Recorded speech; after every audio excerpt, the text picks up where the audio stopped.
Hello, all. Welcome to Between Frets, a space where female musicians meet and discuss all things music. I'm your host, Nicole Rose, and we have the final Fret Tea Talk of the season for 2021. Y'all, we made it.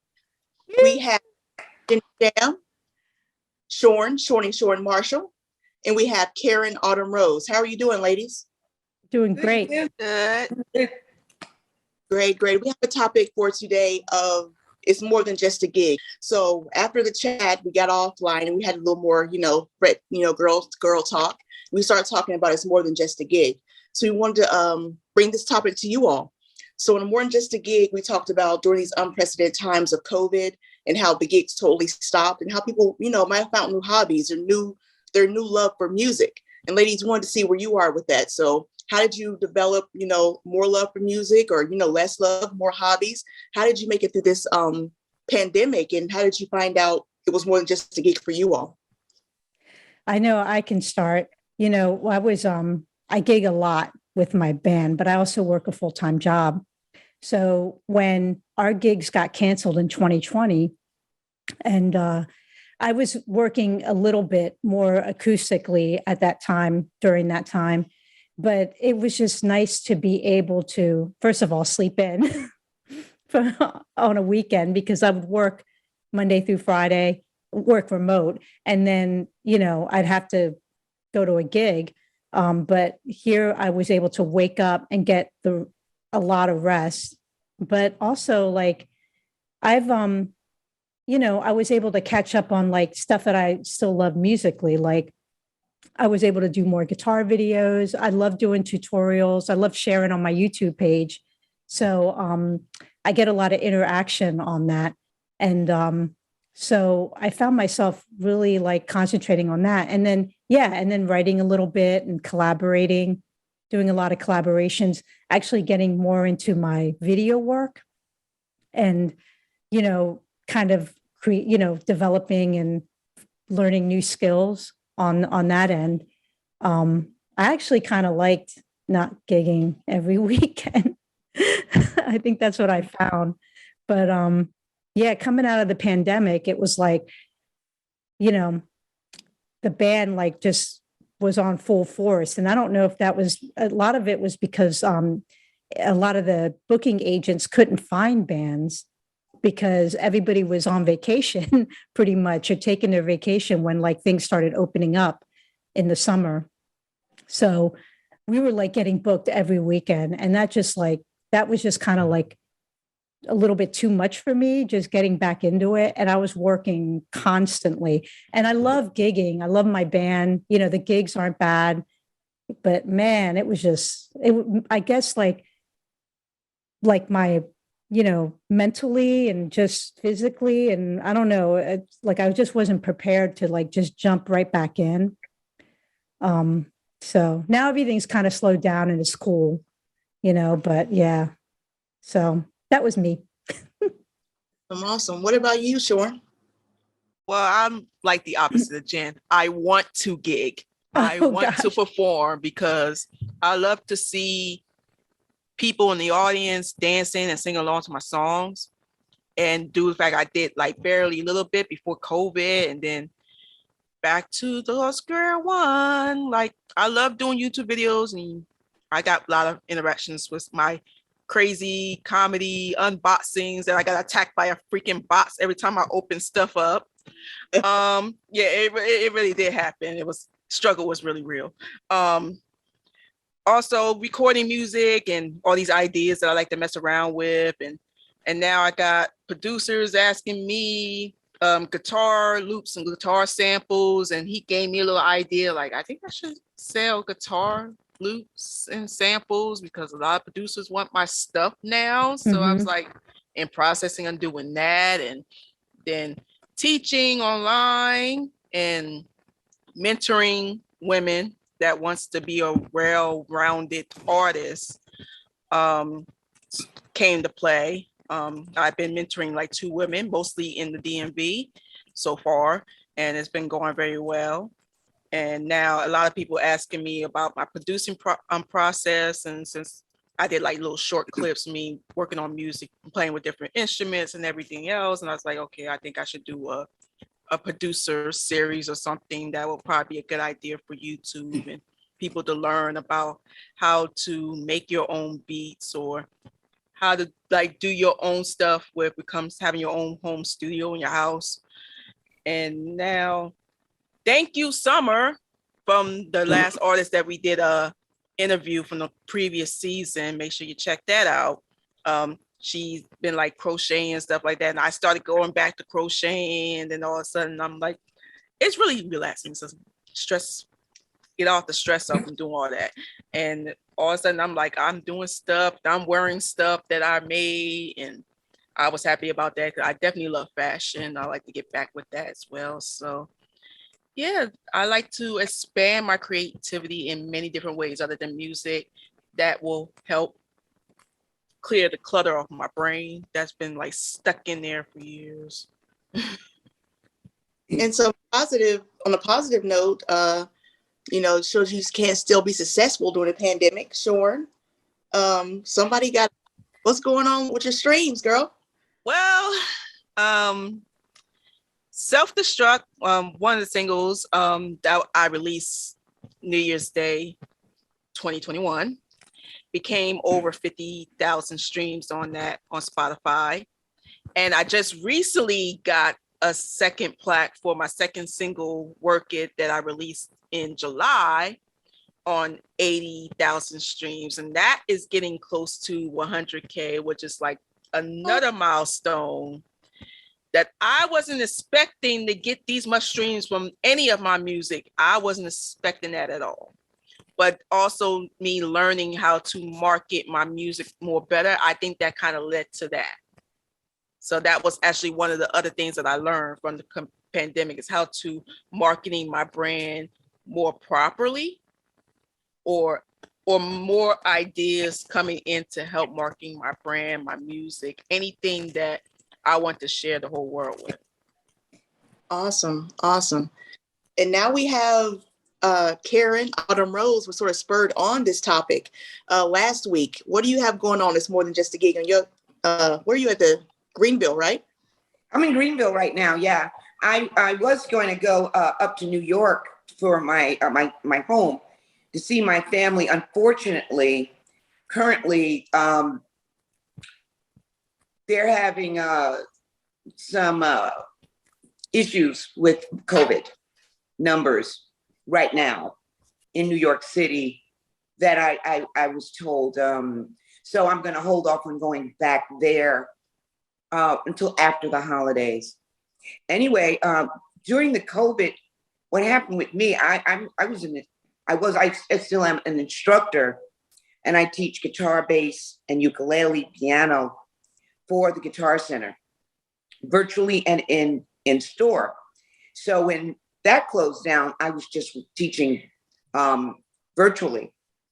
And because I felt a little isolated, I felt isolated, I started taking some more courses online at Berklee Online for music.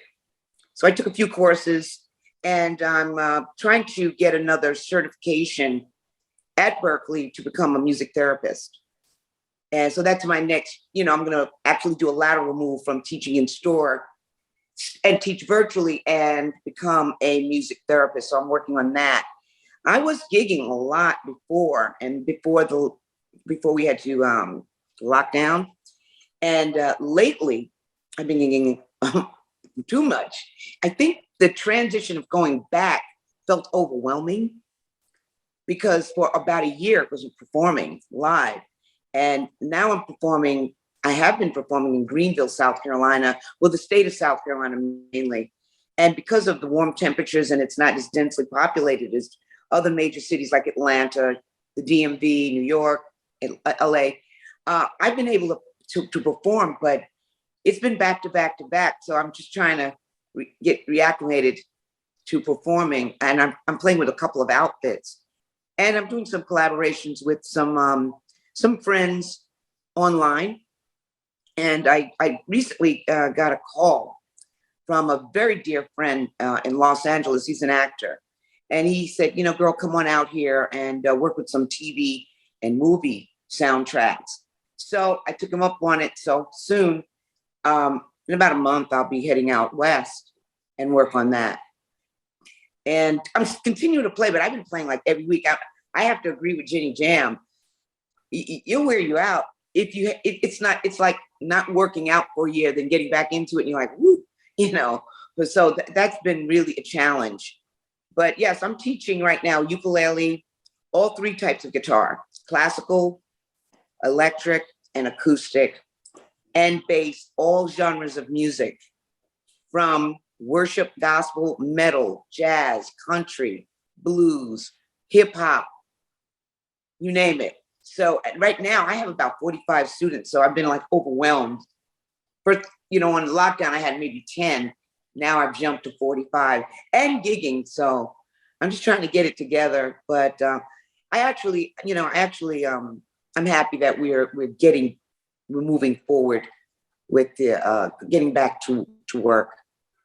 Yeah, Autumn, I totally agree.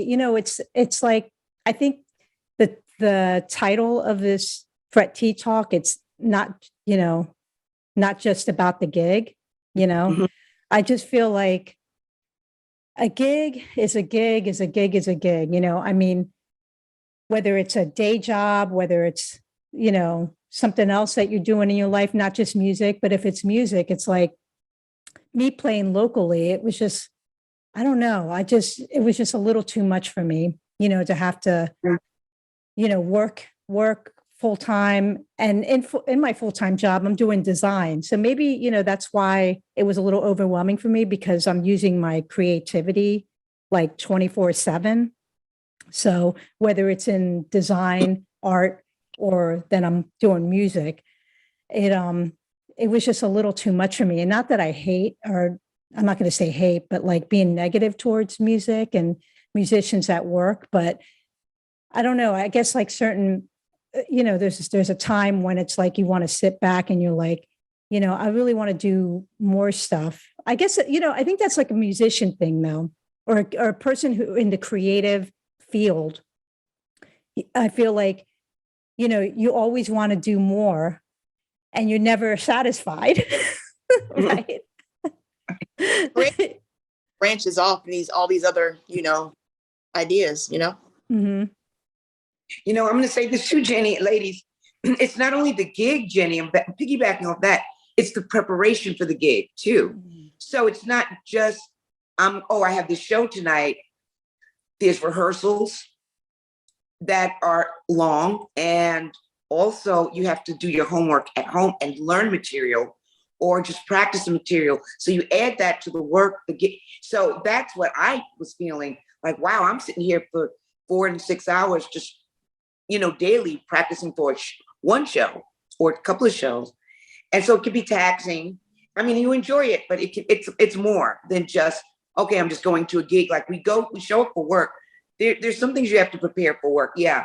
But these gigs playing out, Jenny, you're playing acoustic, you're doing duets, trios, band gigs, and you have to constantly practice. So that's more time plus your job, your day gig. So it's like having 2 gigs, and let's add family to that. So it's 3 gigs. Yeah. So with you all, you have, you're going back to school, you're moving cross country, you're working on marketing, you want to do more editing work and all of these things. Did you find that you wanted to do this before, or did the pandemic help you see that there are more avenues that you can take? I think for me, I've always struggled with, with this, just because I've been pretty much doing this for a while. And I think my struggle more is the creativity part, the design that I do, and then my music. So in my design sense, I feel more confident in that, but I always want to learn more. Like I always want to do more. And I have my goals. Like right now, I reached my goal that I was going to work for a network, for a big network station, a big network TV, like get into broadcast. And now I'm doing it. So, but I want to learn more, you know, and I always want to learn more editing and I want to learn this and that. But then, and then it comes to music, like Autumn said, you know, we're constantly having to practice new music or whatever. But I also want to be better at my playing and maybe learn new techniques. And, you know, it's just like, you know, it's really hard to like try to balance that and try to get it if you're constantly working. Yeah, I guess. And the pandemic, you know, I didn't have to gig a lot. So I had time to like, you know, meditate and, you know, and figure things out and learn new things. And not that I want another pandemic, believe me, Right. you know, but I mean, I think that time, I think everybody really soaked in, you know, kind of like new things. And it's all right to do that, you know, it's all right to make changes, right? Definitely. I mean, Sean, you like, I know you've been writing for a long, long time. You've been putting out music. You've been very good at that. But I know like production wise, like I notice, you know, you're taking your music to another level. So like, I mean, that could be like maybe a thing that you did, you know, last year. Yeah, being a producer was very, like, producing your own music is very challenging. You gotta like, okay, figure out what instruments you're gonna use on every single song or what parts you have to put in different parts, transcribe it to different things. And then you have to learn the tempo of the song. What is the tempo of your track and what in certain key? And then also putting in different layers and learning different techniques when you EQ your stems and using different new plugins that I mess around with that will work well with your song. You think if it sounds good or not. And then the mastering portion is leveling and everything. And thank God my boyfriend's an engineer. He helped me some things that I wasn't even taught when it comes to when you're doing like the mixing and the mastering part of your songs before you take it out in the world. Like doing different levels, make sure they're not over peak, make sure EQs, what parts that needs to bring out more, once you have to bring it back, and then all that stuff. So that was very challenging. And it was kind of fun because I learned a little bit with editing because since I graduated with IT and multimedia, and I do like a little video editing, learning different those. It's kind of weird and different when you edit audio than video because audio is all these extra stuff. You got to make sure your songs are clear and crisp, especially when you hear on your phones, your car. Like you had to listen to different like things. Like I have like so many speakers in my house right now, like 9 freaking speakers. I had to hear every single one, make sure any levels are bad, then hear it on headphones, then hear it from your phone, hear it from your computer, hear it from what sounds like in your car. That's a lot to like know, oh, that doesn't sound right. I need to go back and tweak that. Then hear it from the same area that was having these issues, doesn't sound good there, then go to the next source. So I had to listen to every single source that I have to make sure all these levels are right on every single aspect. Because a lot of people use their phones to listen to, their computers, they're hearing music in their car, make sure it's good. Even though if in the radio, they need to make sure they hear that right clarity for that to be put on the radio as well. So it's a lot of stuff, a lot of process to do all that. And then we have Aaron, who's going to Berkeley School of Music for musical therapy. You don't hear many people doing that. I mean, that's something else they can possibly look into.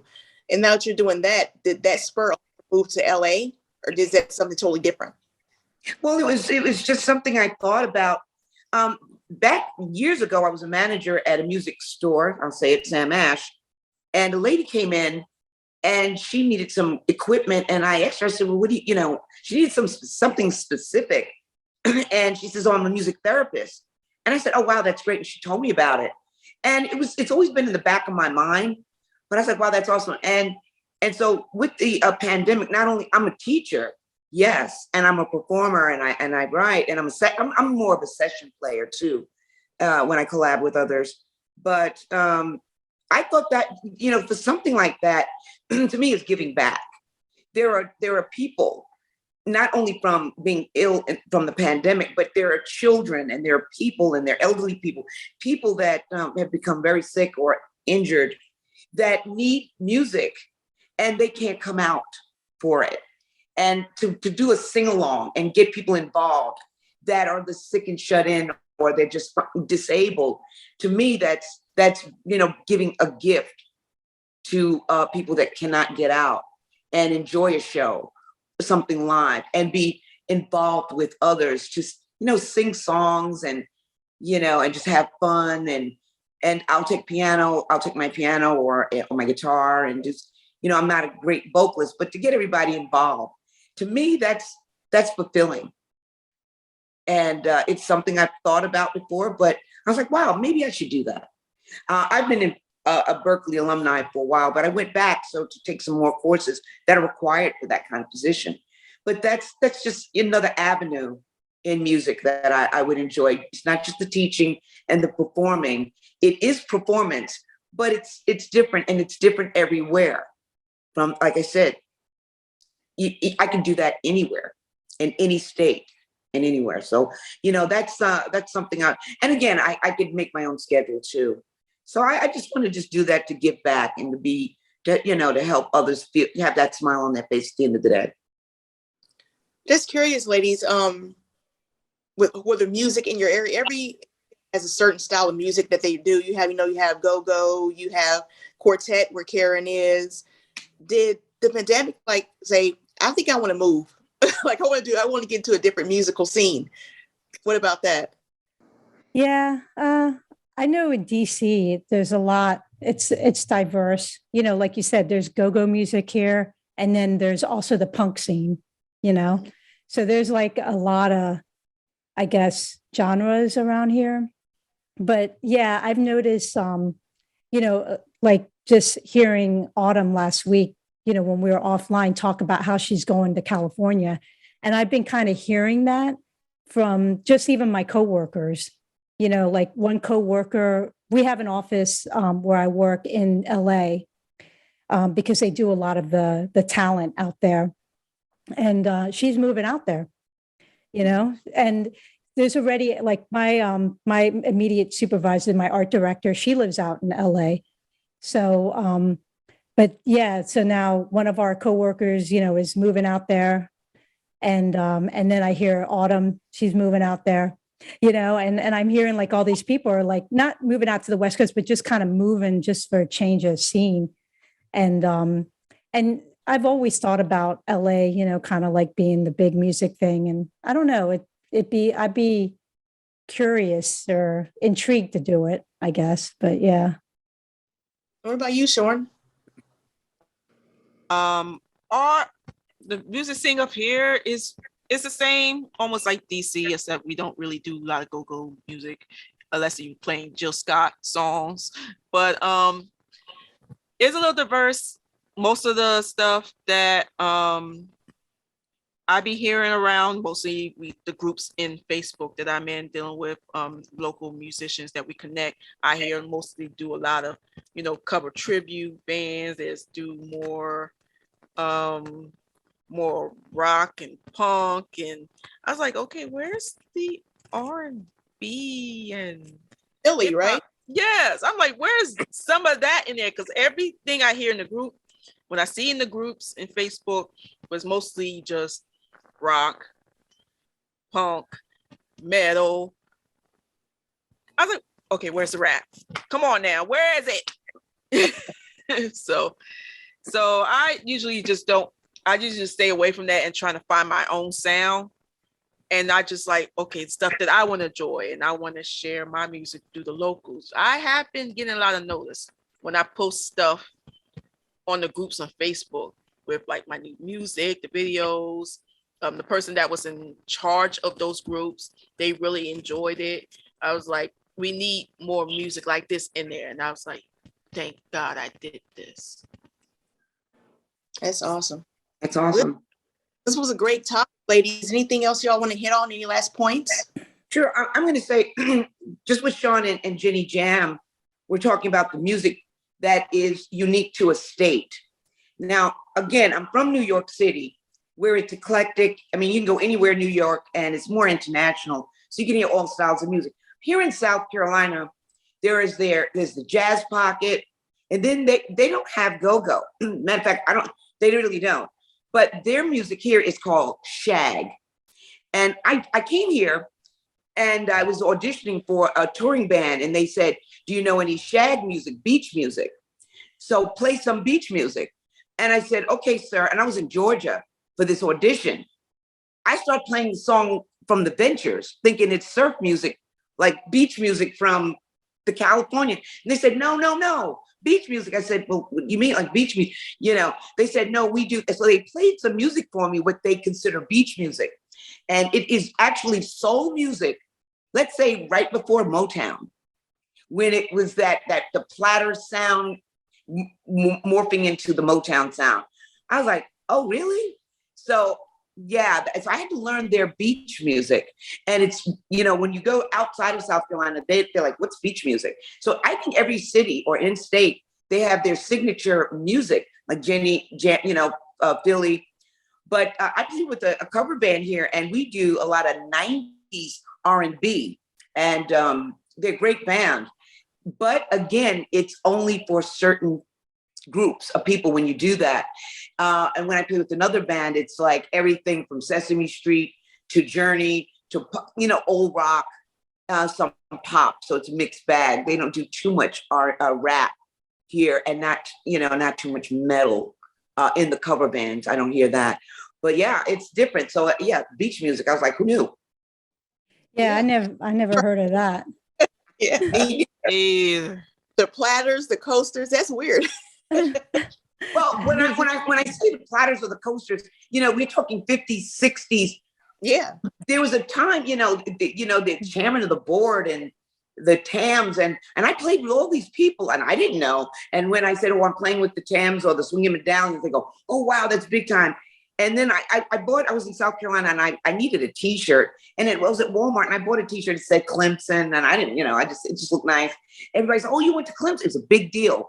I was like, I've never even heard of Clemson University, but okay. Ended up playing there 5 times. Didn't know it was like one of the best football schools, and it's a real, big deal here. So it's much different from New York. Now I'm going to the West Coast, and I'm sure I'm going to learn. I've been there several times, and that's different. The difference between California, LA, and New York City. New York City, there's a lot of theater music because of Broadway. Not so much in LA. It's more TV, and I would say it's more TV and movie. So it's different. And me being a session player, I'm like, okay, I played in the orchestra pit. Let me try that out. It's different. So I want to see what that's all about. Yeah, I think that's what it is. It's just whether you're in another city to learn.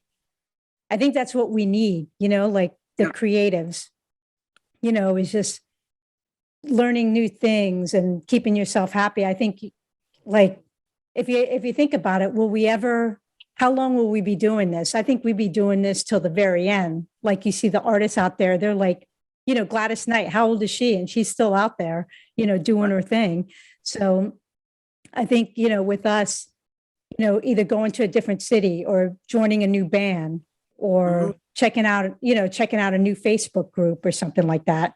To learn and to spark ideas to just learn something new, and I could say that's a positive thing about my band, Pebble to Pearl, is that they're open to everything. So yeah, we do our covers and we do, like the normal stuff, but I can also, I was bringing in more R&B into the group, more R&B music, where they kind of stuck to like, the agency list, your MJ medley, your Bon Jovi Journey, and then the pop stuff.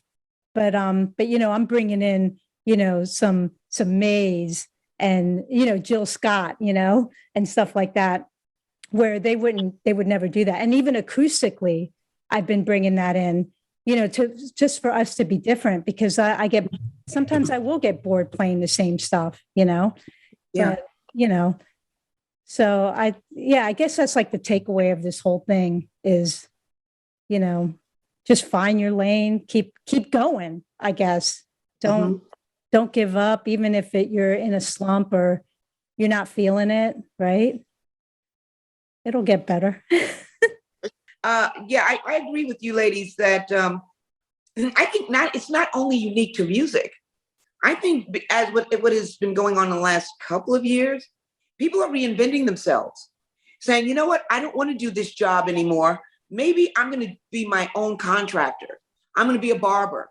I'm going to be a videographer. I'm going to be a solo musician, or I'm going to, whatever, job. We're everyone's moving around the country.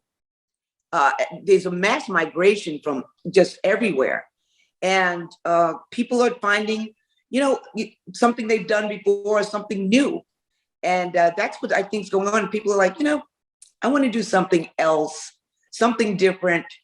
And that's what the pandemic, has done to a lot of not just musicians, but I think a lot of people.